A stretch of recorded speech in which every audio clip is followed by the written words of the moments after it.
Radio Sucesos 101.7 FM presenta su noticiero Sucesos con Milton Pérez y Verónica Larrea. Un periodismo libre para una democracia plena. Los hechos y las opiniones de los sucesos que marcan nuestro tiempo.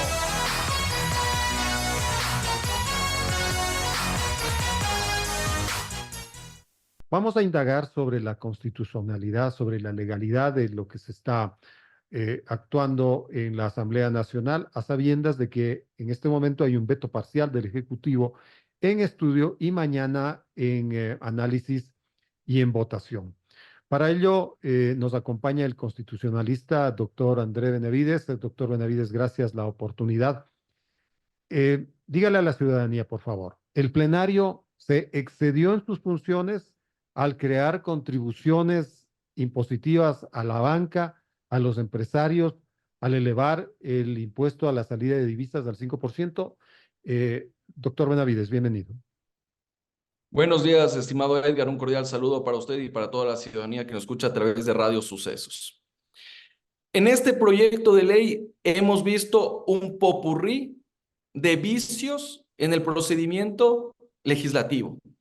Por un lado, una Asamblea Nacional que desconoce los límites del artículo 135 de la Constitución y crea impuestos sin tener iniciativa legislativa para aquello.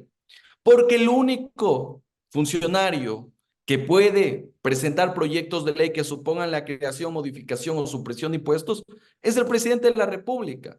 Pero la Asamblea Nacional, arrogándose funciones del primer mandatario, presenta esta normativa y a la final del día termina aprobándole. En ese contexto, en esta semana, la Asamblea Nacional niega lo que tiene que ver con el aumento del IVA, que era la propuesta inicial del presidente, pero le da otro tipo de impuestos que tiene que ver con las contribuciones especiales para sociedades, para la banca privada, para las cooperativas. Pero Lo cual dentro es ilegal. Esto último es ilegal. No solo es que es ilegal, es inconstitucional. Eso no es posible. Eso no es posible. ¿Y usted esperaba que el presidente de la República vete esta parte? El presidente de la República es el gran ganador de la jornada legislativa y tributaria, estimado Edgar. Porque el presidente fue por IVA, pero le terminaron dando contribuciones también. Y ahora el presidente de la República también ha viciado el procedimiento de esta ley. ¿Por qué? Porque el presidente no se pronuncia respecto de lo que fue aprobado, que son estas contribuciones especiales, sino que se pronuncia y presenta textos de algo que fue negado, cuestión que no es posible de acuerdo al 138 de la Constitución, e insiste en lo que tiene que ver con el IVA. Y en ese contexto estamos frente a una segunda inconstitucionalidad. O sea, Entonces, claro. por favor, a la ciudadanía esto. El presidente de la República, cuando ejerce su veto parcial, solamente puede accionar esta disposición, esta facultad, sobre votos que hayan tenido, mejor dicho, sobre artículos que hayan tenido voto positivo de la legislatura. Es decir, en el caso que la legislatura, pongamos la hipótesis del ejemplo, hubiese aprobado lo del IVA y él no esté de acuerdo. Sobre esto es lo único que él podía accionar el veto. Exactamente. La Constitución de la República es bastante clara. El presidente de la República presenta textos alternativos respecto de lo que fue aprobado en segundo debate por parte de la Asamblea Nacional. Pero ¿cómo tú puedes plantear un texto alternativo respecto de algo que no necesita ser modificado? Porque no hay. En el mundo jurídico no existe esa disposición de aumento del IVA y el presidente lo mete en el veto presidencial una vez que fue notificado y vetándolo en tiempo récord. Ahora, ¿por qué el presidente de la República es el gran ganador? Porque ahorita estamos en un escenario, estimado Edgar, en el cual la Asamblea Nacional tiene dos opciones. O te allanas a ese texto alternativo, es decir, el aumento al IVA, o por otro lado, te ratificas en lo que aprobaste en segundo debate. ¿Pero qué aprobaste? No aprobaste nada. Tienes que ratificarte en que negaste el aumento del IVA.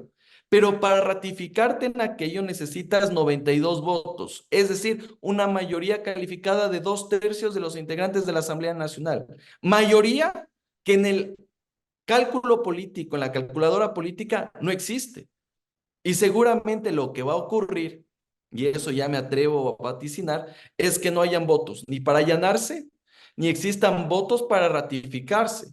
Pero la Constitución también da una salida jurídica ante aquello y dice, si la Asamblea Nacional en 30 días no se pronuncia, ratificándose o allanándose, se entiende como incorporado el texto alternativo a la ley. Y es por eso que el presidente de la República, no solo es que le dieron aumento al IVA, le dieron aumento al IVA, le dieron contribución especial a sociedades, contribución especial a la banca y también el aumento del impuesto a la salida de divisas. Con eso prácticamente el gobierno nacional hizo caída y limpia. Y eso se debe a la irresponsabilidad, a la falta de olfato político de nuestros asambleístas o simplemente, como dicen en el argot popular o político, esto fue tongo. ¿Los 30 días se establecen desde que envió el veto parcial o desde la sesión que va a tener lugar el día de mañana? La Constitución de la República dice a partir de la notificación del veto parcial. En este caso, desde el momento en que la Asamblea Nacional recibió aquel documento mediante el cual el presidente de la República está insistiendo en el aumento, en el incremento del IVA. Ahora, ¿usted qué opina sobre la idoneidad del veto parcial como tal? Porque el presidente quiere que el Parlamento le faculte a modificar el margen del IVA hasta un 15%, incluso ahí se sitúa muy claramente, con base en las condiciones de las finanzas públicas y de balanzas de pago, es decir, que la autoridad financiera establezca aquello y que no supere el 15%, pero tampoco baje del 13%. ¿Esto es constitucional?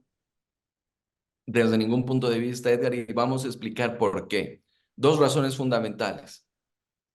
La primera es que el artículo 132 de la Constitución nos dice de manera clara y expresa que en materia tributaria usted requiere de ley para hacer cualquier tipo de modificación, cualquier creación o supresión de impuestos.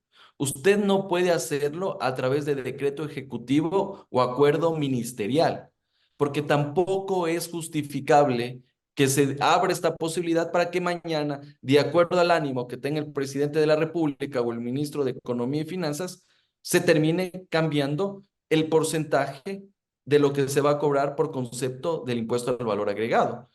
Y segundo, hay un principio máximo en derecho público que es el de la seguridad jurídica. El artículo 82 de la Constitución nos dispone que deben existir normas claras, previas, públicas y aplicadas por autoridad competente. Y en este caso, evidentemente se está incumpliendo con una de estas dimensiones, que es el de normas previas, porque no sabes si es que mañana te va a aumentar el IVA un punto, te va a aumentar 2 puntos y terminas jugando entre el 13 y el 15% en función de lo que decida el gobierno nacional. Y Es decir, eso abre cada acto administrativo necesita un proyecto diferente. Si es que quiere subir al 15%, tiene que enviar un proyecto a la Asamblea para que lo autorice. Si quiere bajar del 15% al 13%, igual, otro proyecto urgente. Es que así debe hacerse, porque así dispone el 132 de la Constitución. Si no, imagínense los inversionistas que vienen al país, quieren hacer una inversión importante y dicen, bueno, en Ecuador el IVA está bastante bajo, del 12%, pero apruebas esta ley y dicen, oye, va a ser del 13 y del 15 y va a estar fluctuando. Claro, ¿qué Y no mismo? ¿No? O sabemos. sea, el 13, el 15, el 12, ¿a qué jugamos? Exactamente, y eso genera inseguridad jurídica, porque incluso eso también tiene que ver con las proyecciones de gastos, de ingresos que tienen las compañías, que tienen las empresas respecto de su giro del negocio. Entonces tú reservas un dinero para hacer determinadas compras y sabes cuánto te van a cobrar de IVA. Pero ¿qué pasa si mañana te suben al 15%? Entonces ahí vemos justamente que se da este tipo de situación que también es inconstitucional y se está abriendo otro vicio dentro de lo que tiene esta ley. Por lo anotado, lo que se produzca mañana eh, tiene que ser observado por la Corte Constitucional, quizá de oficio. Las demandas de inconstitucionalidad en la Corte o este control de constitucionalidad de leyes siempre es a petición de parte.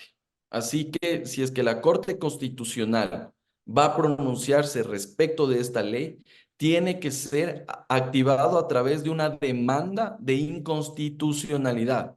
El gran problema aquí, estimado Edgar, es que estas demandas toman su tiempo Claro. y seguramente hasta que salga la sentencia de la Corte Constitucional, los ecuatorianos ya habrán pagado los impuestos al IVA, las contribuciones especiales, y cuando la Corte Constitucional declare la inconstitucionalidad de esta ley, seguramente habrán pasado 2 ejercicios fiscales, al menos, y seguramente ese dinero no se va a devolver a los ecuatorianos. Desde ningún punto de vista, la Corte Constitucional no puede establecer una disposición en ese sentido. Yo, de lo que hemos revisado de los últimos fallos de la Corte Constitucional, no lo ha hecho en ningún caso porque dice que existen situaciones jurídicas consolidadas, que ya ese dinero se ha utilizado, ha servido como fuente de financiamiento de ciertos tipos de gastos eh, corrientes y que tiene el Estado y por lo tanto no se puede devolver ese dinero. Ahora, lo que podría ser loable y cuestión que creo que no va a pasar es que en estas demandas de inconstitucionalidad que se presenten más adelante, se pida una medida cautelar para que suspenda la aplicación de esta ley. Pero hasta la fecha yo no he visto que la Corte Constitucional haya dado una medida cautelar que suspenda justamente la ejecución de leyes tributarias, porque ahí le estás quitando una herramienta que tiene el gobierno nacional para financiar todos los gastos que está incurriendo en el marco de este conflicto armado interno. Para tenerlo claro y para finalizar, doctor Benavides, entonces tienen que pasar 30 días a partir del día de mañana para que esta ley vaya al registro oficial, en cualquier sentido. Así es, así es. Si es que el día de mañana la Asamblea Nacional termina allanándose, tranquilamente el día lunes o el día sábado puede mandar eso al registro oficial y ya es una ley de la República. Pero si es que no existen votos ni para ratificarse ni para allanarse, tienen que transcurrir los 30 días para que el presidente vía decreto publique la ley en el registro oficial. Porque tampoco aquí hay que pensar que ya, porque no hubieron los votos y se cerró el debate, ya no se puede hacer absolutamente nada y como ya no hay, ya se acabaron los 30 días y ya no hay forma de abrir ese debate, publico al día siguiente. No, no, tienes que dejar pasar los 30 días más allá de que se haya cerrado el debate, se haya clausurado la sesión y no existan los votos para aquello. Pues aparentemente esto es lo que va a suceder, porque incluso la propia Comisión de Desarrollo Económico le está recomendando al plenario que se insista en el texto aprobado anteayer. Y eso necesita 92 votos, ¿no? Que es bien difícil de conseguir. Así es, por eso es lo que decíamos que la Asamblea Nacional debía negar este proyecto de ley y sugerir al presidente que presente otra propuesta de tributos. Y evidentemente la situación que generó la propia Asamblea Nacional es que exista doble creación y el aumento del IVA respecto de determinados impuestos. Entonces, claro, aquí en realidad se está garantizando la fuente de financiamiento del conflicto armado interno, pero también cerrar o llenar el hueco fiscal que tenemos en el presupuesto general del Estado. Entonces, evidentemente, la Asamblea Nacional generó este escenario bastante favorable para el Ejecutivo. Perfecto, doctor Benavides, gracias por sus criterios, gracias por su tiempo. Muchas gracias por la invitación, estimado Edgar. Un cordial saludo para todos.